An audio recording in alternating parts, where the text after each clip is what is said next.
आए दिनों आए हफ्तों इस दुनिया के सबसे अमीर शख्स जो है उनकी लिस्ट जो ना अपडेट होती रहती है। तो रिसेंटली भी एलन मस्क है जो richest person on this world. जब हम बात करते हैं ना रिचेस्ट की, they only consider the monetary value.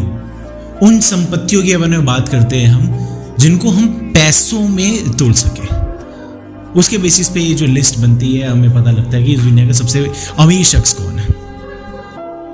लेकिन एक कहानी जो कि सच्ची कहानी है, सच्ची घटना है, एक रियल लाइफ स्टोरी जिसे सुनने के बाद ये कहा जा सकता है कि इस दुनिया का सेकंड रिचेस्ट पर्सन, जब हम नॉन मॉनेटरी बेनिफिट्स के बारे में बात करते हैं, इंसानियत जज्बातों के बारे में बात करते हैं, प्यार के बारे में बात करते हैं, रिश्तों के बारे में बात करते हैं, तो सेकंड रिचेस्ट पर्सन पता है इस दुनिया का कौन लगा?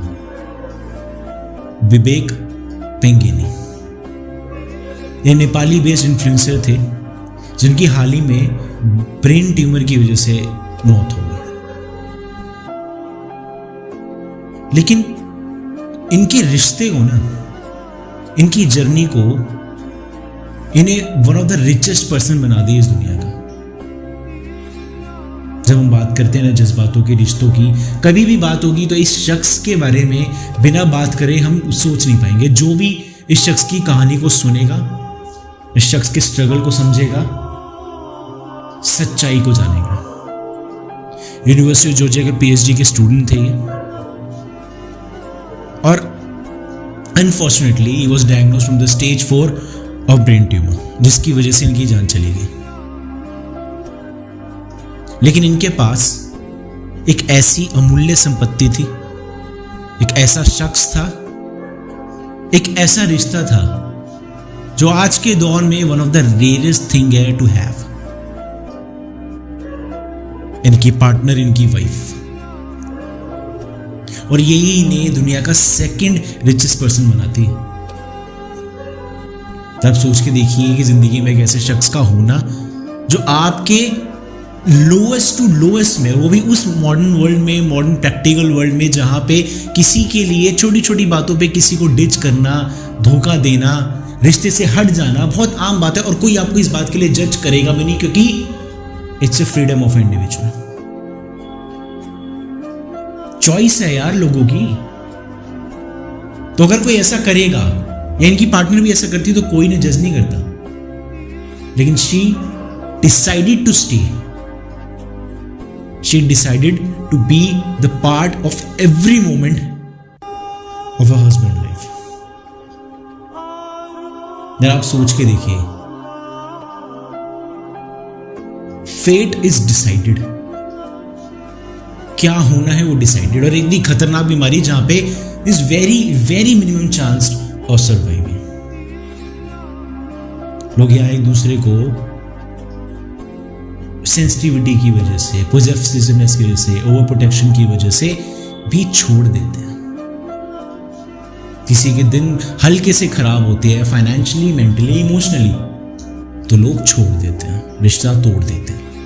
ऐसे में एक ऐसे रिश्ते की कहानी, एक ऐसे रिश्ते की सच्चाई हमें आज की दुनिया में सुनने को मिलती है, तो इट गिव्स होप कि ऐसे किस्से हैं जो डिफाइन करते हैं what is a true love, जो इनकी स्टोरी को डिफाइन करता है।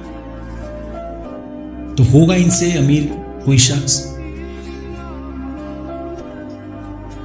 जहां पे आज के दौर में लोग अपने सगे माँ बाप को छोड़ के चले जाते हैं ओल्ड एज होम में, जहां पे एक दूसरे का साथ छोड़ना on the basis of choice बड़ा आसान है, जहां पे आप पार्टनर्स यूज स्वैप करते हैं अपने सो कॉल्ड फ्रीडम के लिए। ये हुकअप कल्चर के बीच में, एलिमनी के केस में, डॉरी के केसेस में, चीटिंग के जमाने में इस तरह का कपल होना अपने आप में एक बहुत बड़ी बात।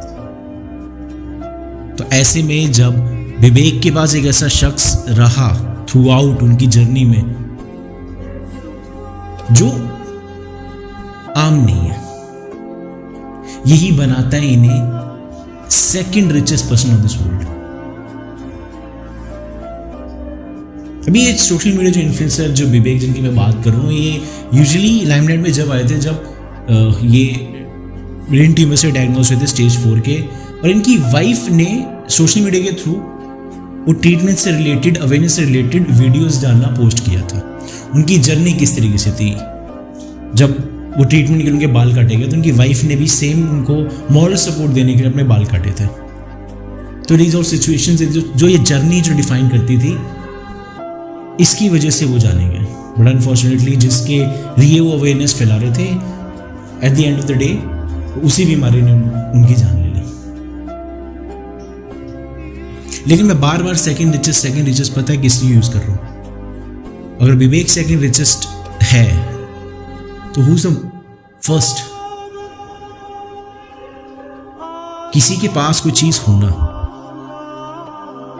किसी के पास वो अहम चीज होना उसे एक खास बनाता है, उसे किस्मत वाला बनाता है। लेकिन वो चीज होना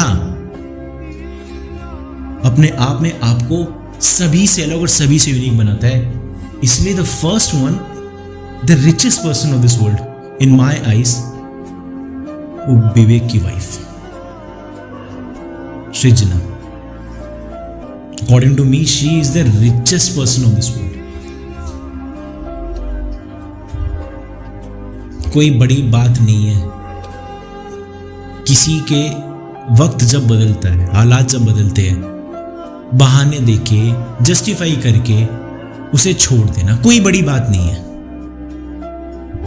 लेकिन still at the lowest point when you know one day you will lose that person, you have to take care of that person. लोग आपको आके अलग अलग सलाह भी देते होंगे, you need to move on, आगे बढ़ जाना चाहिए। But that's such situation you decided to stay. That actually makes you the richest person of this world. So hats off to her. It's take a lot of courage to take care of your partner like a mother.